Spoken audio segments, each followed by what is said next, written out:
أشهد أن لا إله إلا الله وحده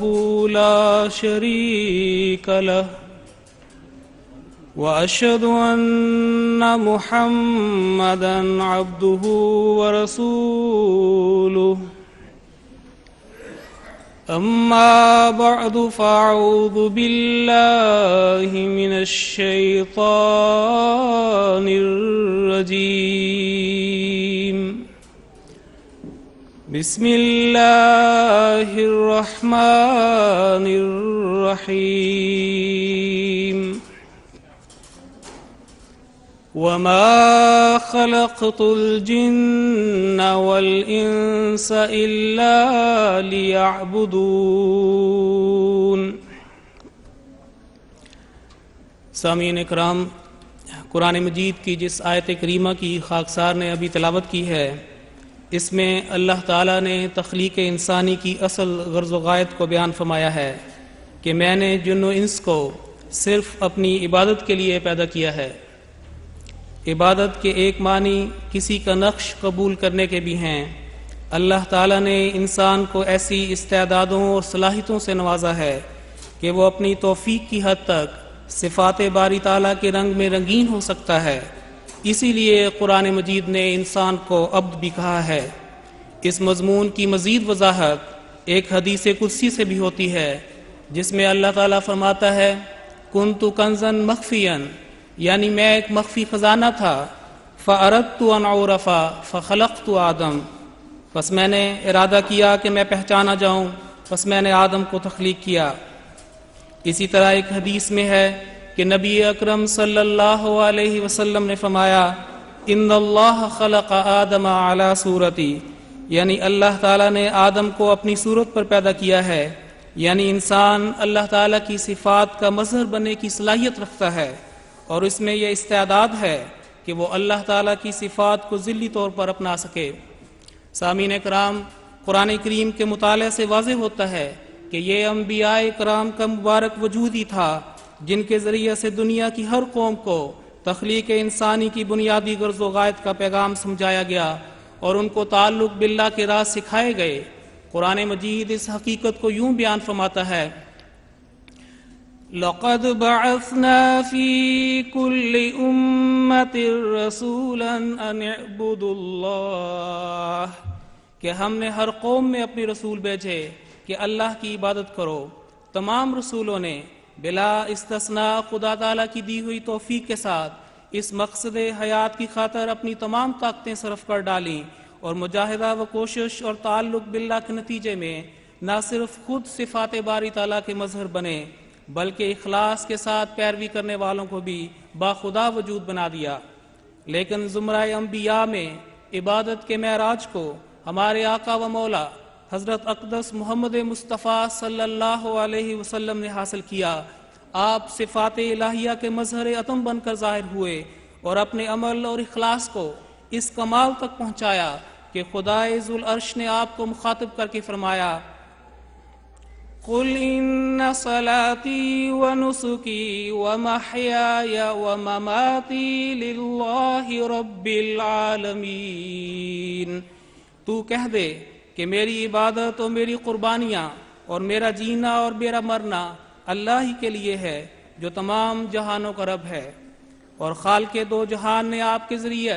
کل عالم میں تعلق باللہ کے متلاشیوں کو یہ ابدی پیغام دیا قُلْ إِن كُنتُمْ تُحِبُّونَ اللَّهَ فَاتَّبِعُونِي يُحْبِبْكُمُ اللَّهُ وَيَغْفِرْ لَكُمْ ذُنُوبَكُمْ وَاللَّهُ غَفُورٌ رَحِيمٌ۔ اس آیت کریمہ کا منطوق یہ ہے کہ اے پیغمبر صلی اللہ علیہ وسلم اعلان کر دیجئے کہ اے اللہ سے عشق و محبت کا دعویٰ کرنے والو، اگر تم اپنے دعویٰ میں سچے ہو اور تمہارے دلوں میں اس ازلی محبوب سے ملنے کی تمنا ہے تو آؤ سچے دل سے میری پیروی کرو۔ اس کے نتیجے میں اللہ تعالیٰ تمہیں اپنا محبوب بنا لے گا، اور اس کی نشانی یہ ہے کہ وہ تمہارے گناہوں کو معاف فرما دے گا، اور اللہ بہت بخشنے والا اور بار بار رحم کرنے والا ہے۔ اس آیت کریمہ میں اللہ تعالیٰ نے واضح فرما دیا ہے کہ نبی اکرم صلی اللہ علیہ وسلم کی اتباع سے ہی خدا تعالیٰ کے ساتھ زندہ تعلق پیدا کیا جا سکتا ہے اور اس کی محبت حاصل ہو سکتی ہے، اور آپ صلی اللہ علیہ وسلم کی بعثت کے بعد قیامت تک کے لیے قرار پایا کہ اب کوئی شخص خواہ کسی مذہب سے تعلق رکھتا ہو بجز آپ کی پیروی کے اللہ تعالیٰ کے قرب کے مدارج عالیہ کو حاصل نہیں کر سکتا۔ چنانچہ اللہ تعالیٰ فرماتا ہے وَمَن يُطِعِ اللَّهَ وَالرَّسُولَ فَأُولَئِكَ مَعَ الَّذِينَ أَنْعَمَ اللَّهُ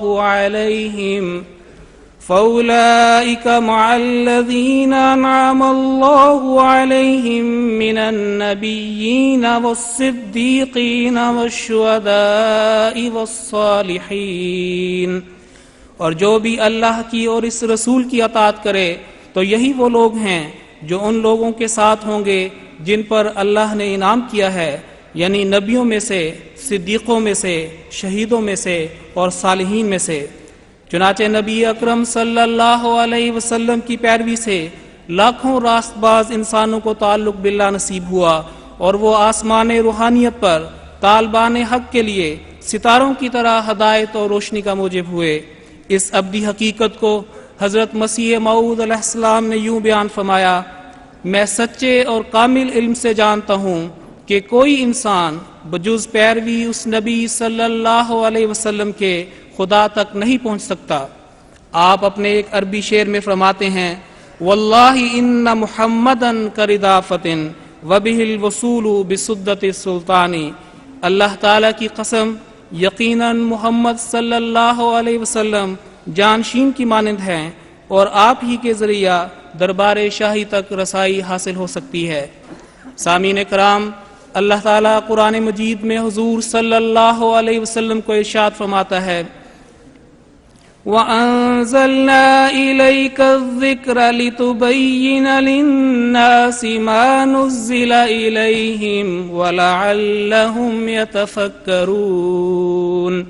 کہ ہم نے اس ذکر یعنی قرآن مجید کو تجھ پر نازل فرمایا ہے تاکہ تو اچھی طرح لوگوں پر اس کی وضاحت کر دے جو ان کی طرف نازل کیا گیا تھا، اور تاکہ وہ تفکر کریں۔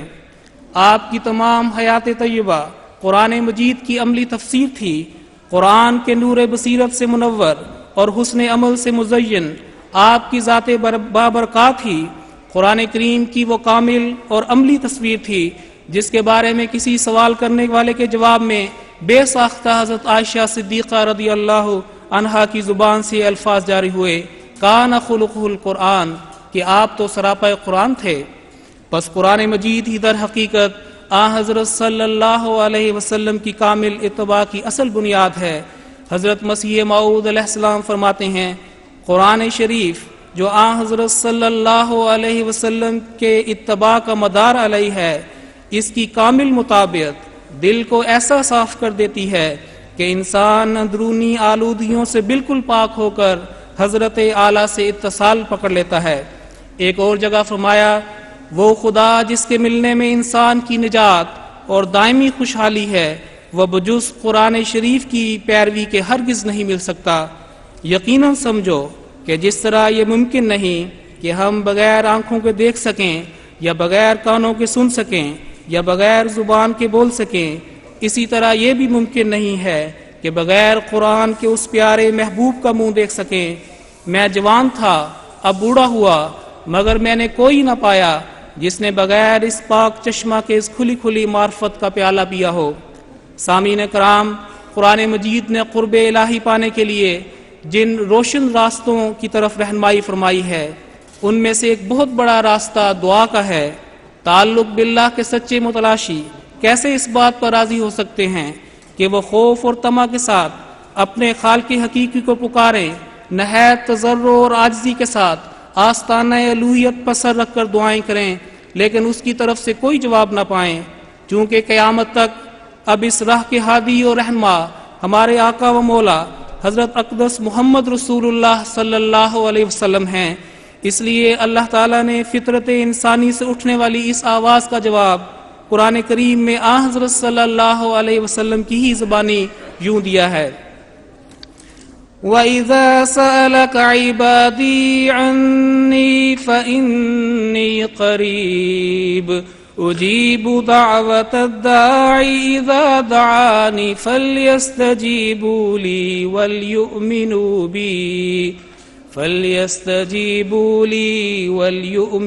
بِي لَعَلَّهُمْ يَرْشُدُونَ۔ حضرت مسیح موعود علیہ السلام نے اس آیت کریمہ کا ترجمہ یوں بیان فرمایا ہے،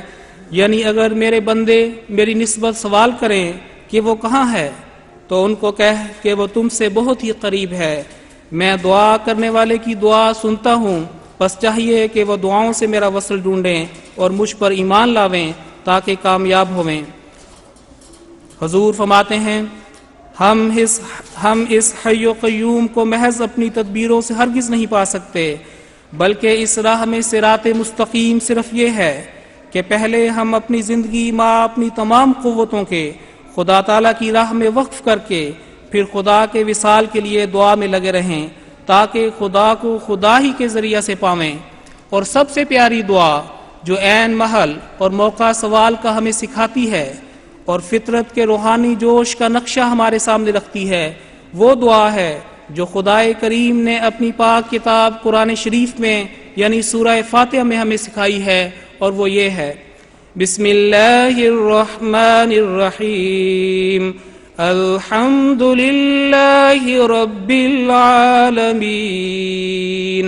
تمام پاک تعریفیں جو ہو سکتی ہیں اس اللہ کے لیے ہیں جو تمام جہانوں کا پیدا کرنے والا اور قائم رکھنے والا ہے۔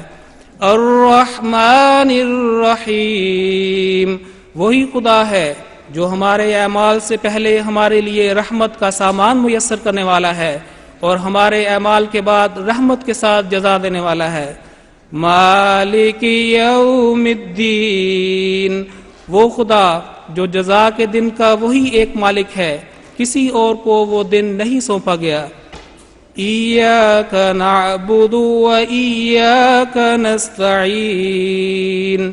اے وہ جو ان تعریفوں کا جامع ہے، ہم تیری ہی پرستش کرتے ہیں اور ہم ہر ایک کام میں توفیق تجھی سے ہی چاہتے ہیں۔ اس جگہ ہم کے لفظ سے پرستش کا اقرار کرنا اس بات کی طرف اشارہ ہے کہ ہمارے تمام قوا تیری پرستش میں لگے ہوئے ہیں اور تیرے آستانہ پر جھکے ہوئے ہیں، کیونکہ انسان باعتبار اپنے اندرونی قوا کے ایک جماعت اور ایک امت ہے، اور اس طرح پر تمام قوا کا خدا کو سجدہ کرنا یہی وہ حالت ہے جس کو اسلام کہتے ہیں۔ اہدنا الصراط المستقیم صراط الذین انعمت علیہم، ہمیں اپنی سیدھی راہ دکھلا اور اس پر ثابت قدم کر کے ان لوگوں کی راہ دکھلا جن پر تیرا انعام و اکرام ہے اور تیرے مورد فضل و کرم ہو گئے ہیں۔ غیر المغضوب علیہم ولا الضالین، اور ہمیں ان لوگوں کی راہوں سے بچا جن پر تیرا غضب ہے اور جو تجھ تک نہیں پہنچ سکے اور راہ کو بھول گئے۔ آمین، اے خدا ایسا ہی کر۔ حضور علیہ السلام فرماتے ہیں یہ آیات سمجھا رہی ہیں کہ خدا تعالیٰ کے انعامات جو دوسرے لفظوں میں فیوز کہلاتے ہیں انہی پر نازل ہوتے جو اپنی زندگی کی خدا کی راہ میں قربانی دے کر اور اپنا تمام وجود اس کی راہ میں وقف کر کے اور اس کی رضا میں محو ہو کر پھر اس وجہ سے دعا میں لگے رہتے ہیں جو کچھ انسان کو روحانی نعمتوں اور خدا کے قرب اور وصال اور اس کے مکالمات اور مخاطبات میں سے مل سکتا ہے وہ سب ان کو ملے، اور اس دعا کے ساتھ اپنے تمام قوا سے عبادت بجا لاتے اور گناہ سے پرہیز کرتے اور آستانہ الہی پر پڑے رہتے ہیں، اور جہاں تک ان کے لیے ممکن ہے اپنے تئیں بدی سے بچاتے ہیں اور غضب الہی کی راہوں سے دور رہتے ہیں۔ سو چونکہ وہ ایک اعلیٰ ہمت اور صدق کے ساتھ خدا کو ڈھونڈتے ہیں اس لیے اس کو پا لیتے ہیں اور خدا تعالیٰ کی پاک معرفت کے پیالوں سے سیراب کیے جاتے ہیں۔ سامعین اکرام، اسلام نے سورہ فاتحہ کی شکل میں معرفت الہیہ کے لیے جو کامل دعا سکھائی اس کو خدائے ذوالجلال کے دربار تک پہنچانے کے لیے بہترین طریقہ بھی سکھلایا۔ قرآن کریم نے اس کا نام صلاۃ رکھا ہے۔ صلاۃ کیا ہے؟ ذکر الہی اور دعا کا وہ جامع مجموعہ ہے جس کے ذریعے سے اللہ تعالیٰ نے اپنے قرب پانے کا راستہ کھولا ہے۔ حضرت مسیح موعود علیہ السلام فرماتے ہیں ایک مرتبہ میں نے خیال کیا کہ صلاۃ میں اور دعا میں کیا فرق ہے۔ حدیث میں آیا ہے الصلاۃ ہی الدعاء والصلاۃ مخ العبادہ، یعنی نماز ہی دعا ہے، نماز عبادت کا مغز ہے۔ جب انسان کی دعا محض دنیوی امور کے لیے ہو تو اس کا نام صلاۃ نہیں، لیکن جب انسان خدا کو ملنا چاہتا ہے اور اس کی رضا کو مد نظر رکھتا ہے اور ادب اور انکسار، تواضع اور نہایت محویت کے ساتھ اللہ تعالیٰ کے حضور میں کھڑا ہو کر اس کی رضا کا طالب ہوتا ہے، تب وہ صلاۃ میں ہوتا ہے۔ اصل حقیقت دعا کی وہ ہے جس کے ذریعے سے خدا اور انسان کے درمیان رابطہ و تعلق بڑھے۔ یہی دعا ہے کہ اللہ تعالیٰ کا قرب حاصل کرنے کا ذریعہ ہوتی ہے۔ ایک اور جگہ فرمایا خدا تعالیٰ تک پہنچنا منزل بمنزل ہوتا ہے، یعنی جس میں انسانی محنت، کوشش، جد و جہد کی ضرورت ہوتی ہے، اسی طرح منزل مراد تک پہنچنے کے لیے یعنی قرب الہی حاصل کرنے کے لیے نماز ایک گاڑی ہے جس پر سوار ہو کر وہ جلد خدا تعالیٰ کو پا سکتا ہے۔ جس نے نماز ترک کی وہ کس طرح خدا کو پا سکتا ہے؟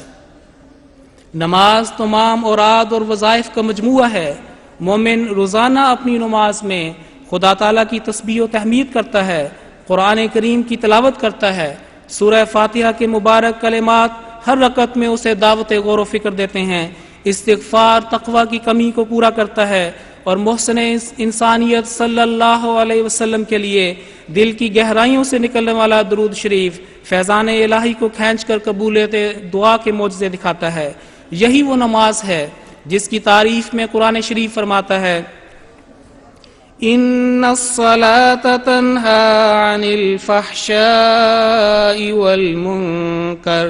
کہ یقیناً نماز بے حیائی اور ہر ناپسندیدہ بات سے روکتی ہے۔ بس حقیقی نماز ہے جو اخلاق کو سنوارتی ہے اور انسان کی اندرونی غلاظتوں کو پانی کی طرح دھو کر صاف کرتی ہے۔ تعلق باللہ کی وہ سیڑھی ہے جس کے بارے میں حضور صلی اللہ علیہ وسلم نے ارشاد فرمایا الصلاۃ معراج المؤمن، یعنی صلاۃ مومن کو روحانیت کے اعلیٰ معراج تک پہنچا دیتی ہے۔ حضرت مسیح موعود علیہ الصلوۃ والسلام فرماتے ہیں نماز سے انسان پر رویائے صالحہ، الہامات و مکاشفات اور مکالمات و مخاطبات الہیہ کے دروازے کھلتے ہیں، اللہ تعالیٰ سے تعلق بڑھتا ہے، یہاں تک کہ تبتل تام ہو کر انسان خدا کا ہو جاتا ہے اور خدا میں جا ملتا ہے۔ سامعین کرام، مختلف انسانوں کی مختلف استعدادوں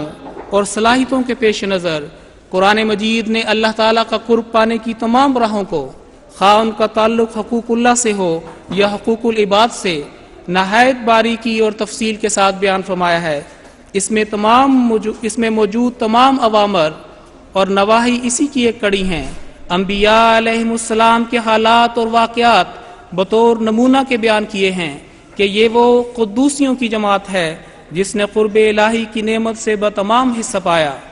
اور ان میں سب سے بڑھ کر قرب الہی کے انتہائی مقام تک ہمارے آقا و مولا سید الانبیاء سید الاحیاء حضرت اقدس محمد مصطفیٰ صلی اللہ علیہ وسلم پہنچے۔ قرآن مجید نے قرب الہی کے اس انتہائی مقام کو کبھی فکان قاب قوسین او ادنا سے یاد کیا تو کہیں عند سدرۃ المنتہا کے الفاظ سے آپ کی رفعت کو بیان کیا۔ ان تمام امور کو اس قلیل وقت میں بیان کرنا تو مشکل ہے، لیکن اس ضمن میں حضرت مسیح موعود علیہ الصلوۃ والسلام کا ایک نہایت پرمعارف اقتباس پیش کرتا ہوں۔ اگر خدا تعالیٰ کی توفیق کے ساتھ حضور علیہ السلام کی اس نصیحت کو پلے باندھ لیا جائے تو قرب الہی کی تمام راہیں آسان ہو سکتی ہیں۔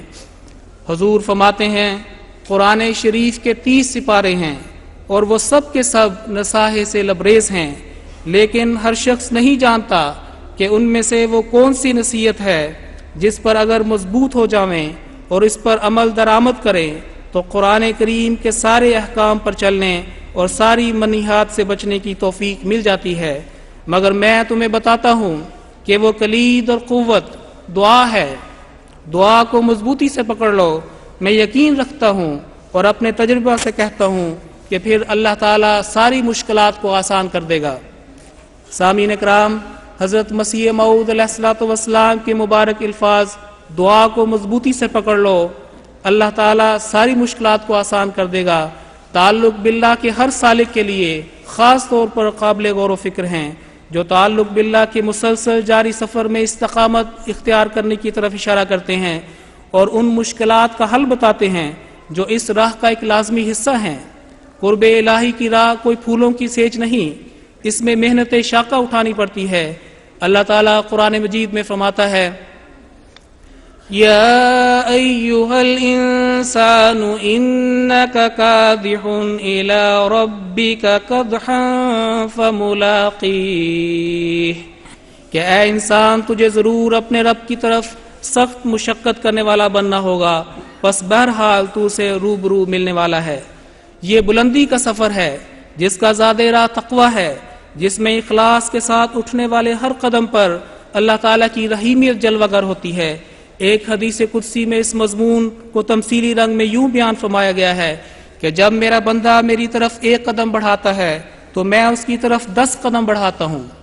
اور جب وہ میری طرف چل کے آتا ہے تو میں دوڑ کر اس کی طرف جاتا ہوں۔ یہ قربانیوں سے معمور استقامت اور ثابت قدمی کی وہ راہ ہے جس میں طرح طرح کی آزمائشوں اور ابتلاؤں کے وقت محض رضائے باری تعالیٰ کی خاطر وقت اور حالات کے مطابق جان، مال، اولاد، وقت اور عزت کی قربانی دینی پڑتی ہے۔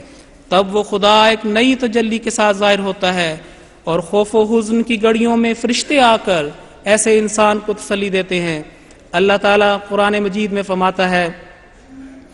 ان الذين قالوا ربنا الله ثم استقاموا تتنزل عليهم الملائكة ألا تخافوا ولا تحزنوا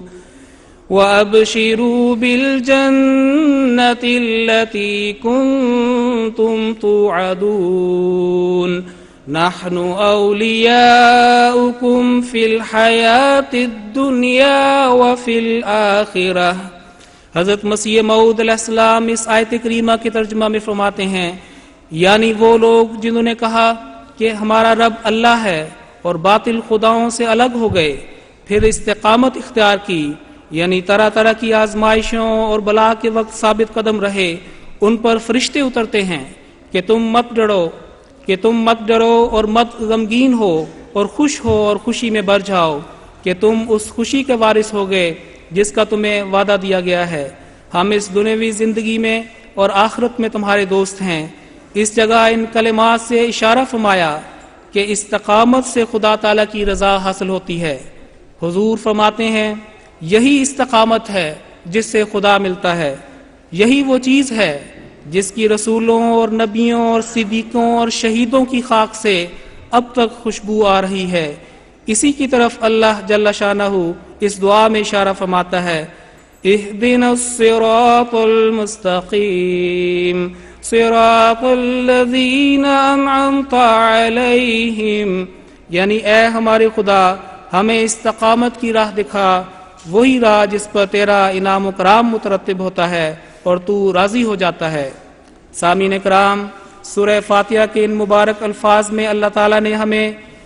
ان راست بازوں کی راہیں سیکھنے اور ان پر چلنے کی دعا سکھائی ہے جو الہی انعامات کے وارث بن گئے۔ خدا تعالیٰ کے انعام یافتہ وجود صفات الہیہ کی پاکیزہ خوشبو سے معطر ہوتے ہیں۔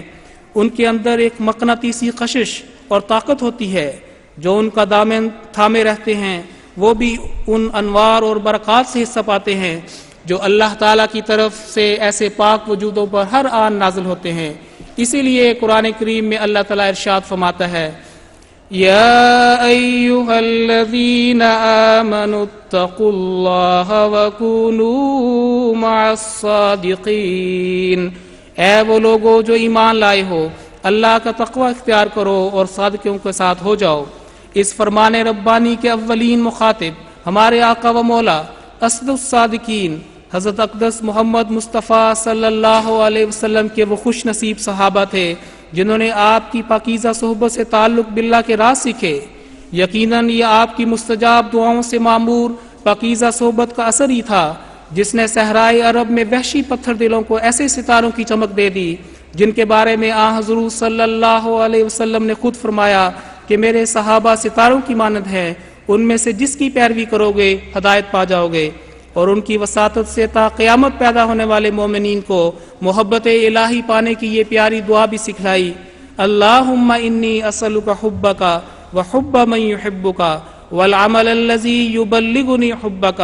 اللہم اجعل حبک احب الی من نفسی واہلی ومن الماء البارد۔ اے میرے اللہ، میں تجھ سے تیری محبت مانگتا ہوں اور ان لوگوں کی محبت جو تجھ سے پیار کرتے ہیں، اور اس کام کی محبت جو مجھے تیری محبت تک پہنچا دے۔ اے میرے خدا، ایسا کر کہ تیری محبت مجھے اپنی جان، اپنے اہل و عیال اور ٹھنڈے شیریں پانی سے بھی زیادہ پیاری اور اچھی لگے۔ حضرت مسیح موعود علیہ السلام تعلق باللہ کی راہ میں صحبت صالحین کی ضرورت اور برکات کا ذکر کرتے ہوئے فرماتے ہیں، انسان کو انوار اور برکات سے حصہ نہیں مل سکتا جب تک وہ اسی طرح عمل نہ کرے جس طرح خدا تعالیٰ فرماتا ہے کہ کونوا مع الصادقین۔ بات یہی ہے کہ خمیر سے خمیر لگتا ہے، اور یہی قاعدہ ابتدا سے چلا آتا ہے۔ پیغمبر خدا صلی اللہ علیہ وسلم آئے تو آپ کے ساتھ انوار و برکات تھے جن میں صحابہ نے بھی حصہ لیا، پھر اسی طرح خمیر کی لاکھ کی طرح آہستہ آہستہ 1 لاکھ تک ان کی نوبت پہنچی۔ ایک اور موقع پر فرمایا، چونکہ صحبت کا اثر ضرور ہوتا ہے، اس لیے جو شخص ایسے آدمی کے پاس جو حرکات و سکنات، افعال و اقوال میں خدائی نمونہ اپنے اندر رکھتا ہے، صحت نیت اور پاک ارادہ اور مستقیم جستجو سے ایک مدت تک رہے گا، تو یقین کامل ہے کہ اگر وہ دہریہ بھی ہو تو آخر خدا تعالیٰ کے وجود پر ایمان لے آئے گا، کیونکہ صادق کا وجود خدا نما وجود ہوتا ہے۔ اسی طرح فرمایا، وہ عظیم ذریعہ جس سے ایک چمکتا ہوا یقین حاصل ہو اور خدا تعالیٰ پر بصیرت کے ساتھ ایمان قائم ہو، ایک ہی ہے کہ انسان ان لوگوں کی صحبت اختیار کرے جو خدا تعالیٰ کے وجود پر زندہ شہادت دینے والے ہوں۔ حضرت خلیفۃ المسیح الاول رضی اللہ تعالیٰ عنہ فرماتے ہیں، یاد رکھو، انسان خدا کے حضور نہیں پہنچ سکتا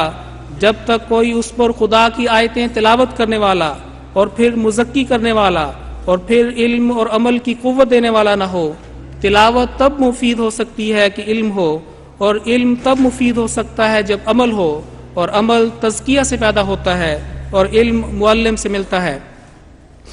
خدا تعالیٰ کا جماعت احمدیہ پر کس قدر احسان ہے کہ ہم اللہ تعالیٰ کے فضل کے ساتھ اس الہی نظام سے وابستہ ہیں جس کا وعدہ اللہ تعالیٰ نے سورہ نور کی آیت استخلاف میں فرمایا تھا، اور جس کے قیام کی خوشخبری نبی پاک صلی اللہ علیہ وسلم نے حضرت امام مہدی و مسیح موعود کے زمانہ کے متعلق عطا فرمائی تھی۔ بس آج فرمان ربانی کونوا مع الصادقین پر عمل کرنے اور اس کی برکتوں سے فیض یاب ہونے کا بہترین راستہ یہی ہے کہ ہم خدا تعالیٰ کے قائم کردہ نظام کے ساتھ کامل وفا اور اطاعت کا نمونہ پیش کرتے ہوئے اپنی تمام تر صلاحیتوں کے ساتھ اپنے آپ کو ایک خادمانہ حالت میں پیش کر دیں۔ حضرت خلیفۃ المسیح الاول رضی اللہ تعالیٰ عنہ نے کیا خوبصورت مثال دی ہے۔ آپ فرماتے ہیں، تم اپنے آپ کو امام کے ساتھ ایسا وابستہ کرو جیسے گاڑیاں انجن کے ساتھ، پھر ہر روز دیکھو کہ ظلمت سے نکلتے ہو یا نہیں۔